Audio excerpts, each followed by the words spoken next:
Hi everyone, আসসালামু আলাইকুম প্রিয় দর্শক। আশা করি আপনারা সবাই ভালো আছেন।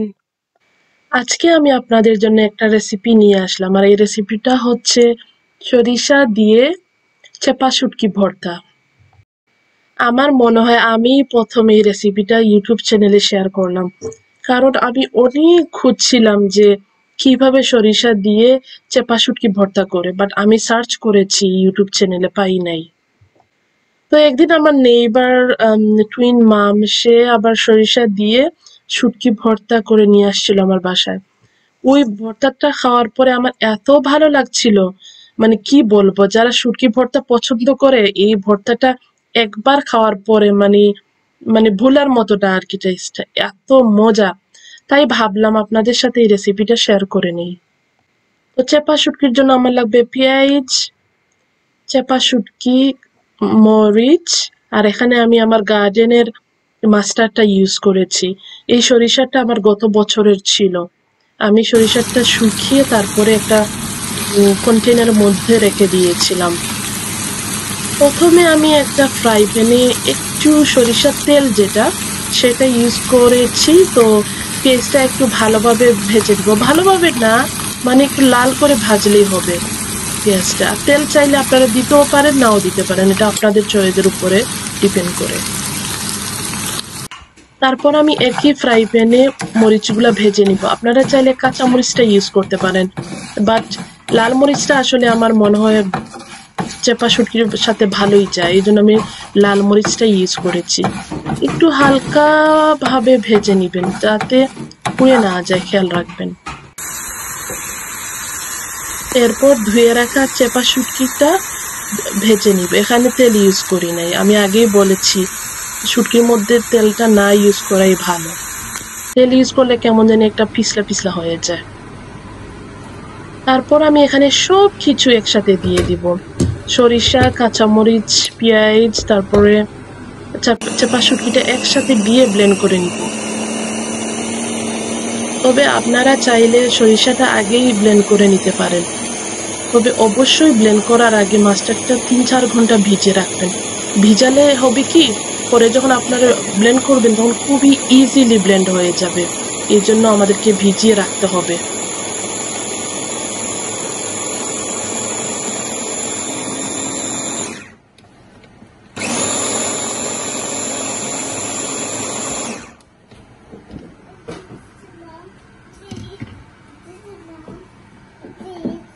তো এই দেখেন সরিষাটা কিন্তু অনেক মিহি হয়েছে একদম।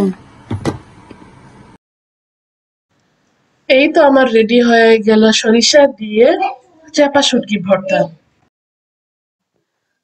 তো এই বছর আলহামদুলিল্লাহ গত বছরের তুলনায় আমাদের গার্ডেনে অনেক সরিষা হয়েছে, আর আমি এই সরিষা গাছগুলা রেখে দিয়েছি বিচি উঠানোর জন্য। তো যেহেতু আমি ভর্তাটা সরিষা দিয়ে করেছি, তাই আমি ভর্তাটা গার্ডেনে আমার সরিষার গাছের কাছে নিয়ে আসলাম, মানে একটু শুট করার জন্য।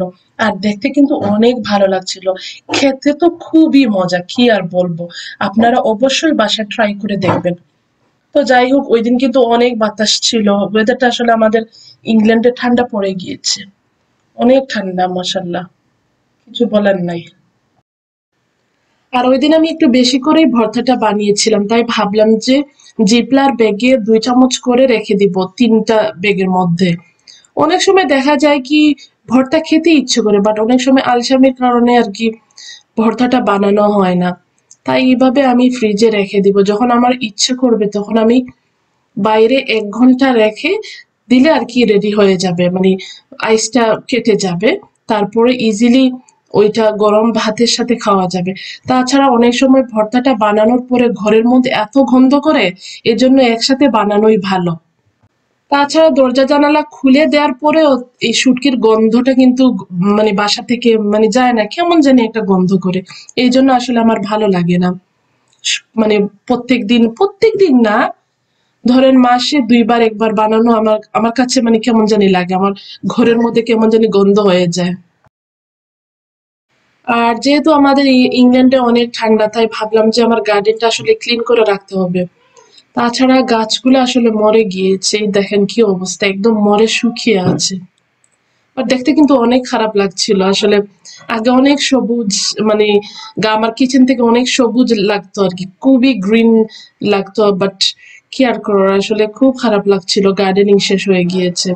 মানে অনেক সময় হয় কি সামারে গার্ডেনিং, মানে গার্ডেনে যাওয়া যেত, তারপর হচ্ছে বাচ্চারা তো খেলতেই পারতো, খুব ভালো লাগতো, ওদের ভালো একটা টাইম স্পেন্ড হইতো গার্ডেনে। বাট এখন তো তাও তো আবার কোট জ্যাকেট পরে ওদেরকে গার্ডেনে দেয়া যায়, বাট আরো কয়েকদিন পরে গার্ডেন তোরা যেতেই পারবে না, যখন এত ঠান্ডা পড়বে আর কি।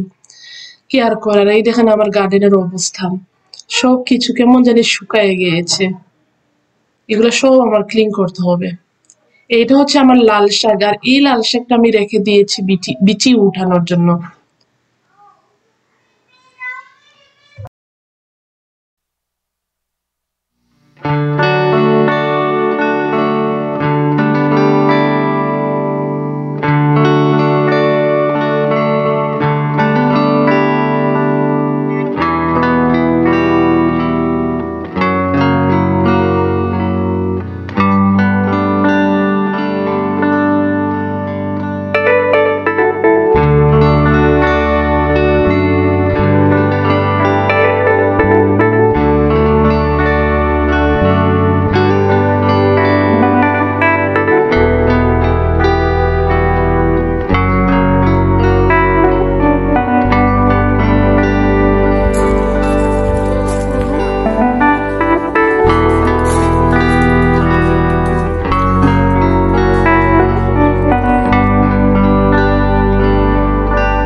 আর এখন যদি আমি গার্ডেনটা ক্লিন করে রাখি পরে কিন্তু নেক্সট ইয়ারে আমার জন্য ইজি হয়ে যাবে, কারণ আমাদের ইংল্যান্ডের তো গার্ডেনিং করা এত ইজি না। প্রথমে হচ্ছে বাসার মধ্যে বিচি করে মানে চারাটা করে তারপরে হচ্ছে গার্ডেনে নিয়ে যেতে হয়। আর এখন যদি আমি গার্ডেনটা ক্লিন করে রাখি তাহলে আমার জন্য অনেক ইজি হয়ে যাবে। তো এই জন্য আমাদেরকে সামার আসার আগে গার্ডেনটা ক্লিন করা ভালো, কারণ পরে একসাথে দুই কাজ করা আসলে খুব ডিফিকাল্ট হয়ে যায়, বিশেষ করে বাচ্চাদেরকে নিয়ে।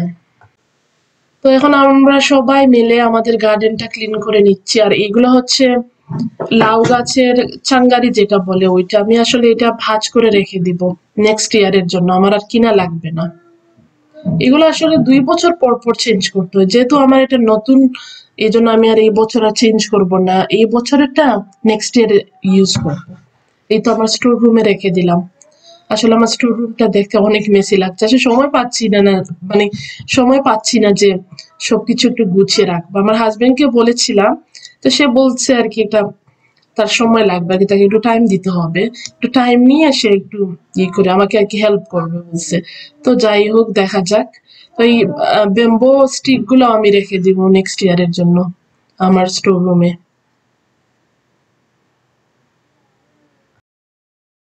আর ইংল্যান্ডে তো মানে কি বলবো গার্ডেনিং অনেক এক্সপেন্সিভ, যেমন ব্যাম্বো স্টিক তারপর হচ্ছে চাঙ্গারি এগুলো সব কিনে নিয়ে আসতে হয়, একদম মাটি থেকে শুরু করে সবকিছু কিনে নিয়ে আসতে হয়। তো এই বছরটা না মানে যদি নষ্ট না হয়ে যায় তাহলে ফেলে না দেয় ভালো। এর জন্য আমি সবকিছু রেখে আমার স্টোর রুমে আমি লক করে দিব।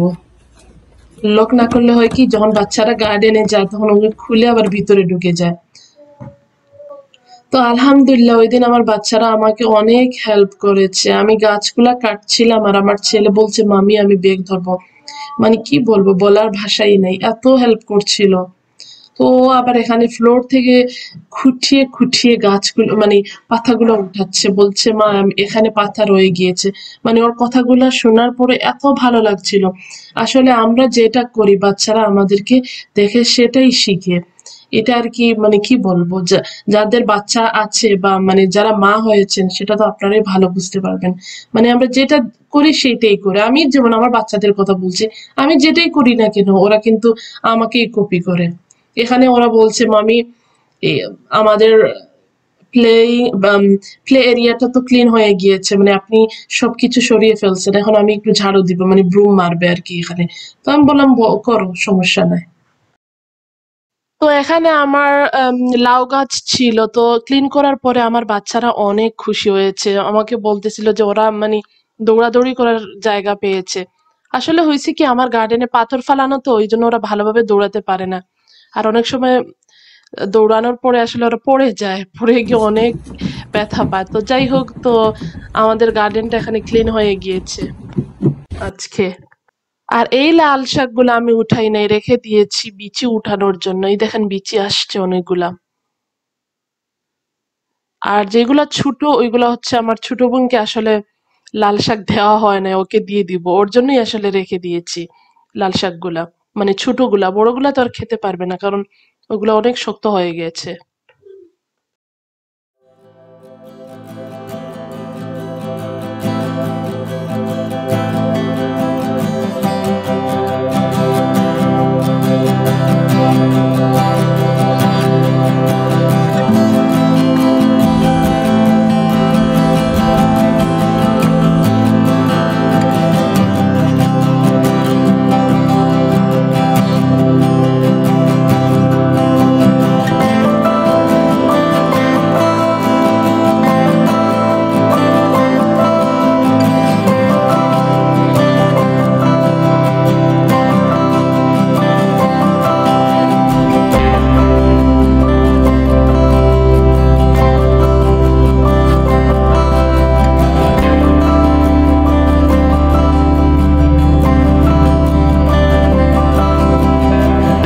তো আলহামদুলিল্লাহ আজকে অনেক কাজ করে ফেললাম, আসলে অনেক খুশি লাগতেছে আমার গার্ডেনটা ক্লিন হয়ে গিয়েছে। এটলিস্ট নেক্সট ইয়ারের জন্য আসলে আমার গার্ডেনটা রেডি। তো গার্ডেনটা ক্লিন করার সময় আসলে আমি অনেকগুলা পুঁই শাক পেয়েছি, তারপরে হচ্ছে অনেকগুলা টমেটো, আর রানার বিনস যে শুকনা যেটা বিচিটা, এটা আমি রেখে দিব নেক্সট ইয়ারের জন্য চারা করার। তো যাই হোক, আমাদের ক্লিন শেষ, এখন আমরা ভিতরে চলে আসছি, আমার বাচ্চাদেরকে ভালোভাবে হাতটা ধুয়ে দিচ্ছি, যেহেতু ওরা গার্ডেন অনেক কিছু টাচ করেছে, হাইজেনিক না, তো মানে ভালোভাবে হাতটা ধুয়ে দিতে হবে বাচ্চা মানুষ। তো বাচ্চাদের খাবার দাবার শেষ, এখন আমি চেপা শুটকি যে সরিষা দিয়ে আমি ভর্তাটা করেছিলাম ওইটা দিয়ে এখন আমি অনেকগুলা ভাত খাবো। অনেকগুলা না, মানে আমি আগের ব্লগেই আপনাদেরকে বলেছি যে ভর্তা কিন্তু করা হলে মানে অনেক ভাত খাওয়া হয়। এই তো আমি গার্ডেনে নিয়ে আসলাম আমার প্লেটটা, এখানে আমি বসে রুদ্রের মধ্যে খুব মজা করে মানে ভাতটা খাবো, এত মজা হয়েছিল ভর্তাটা কি বলবো। আর এখানে ছিল আমার গার্ডেনের লাল শাক।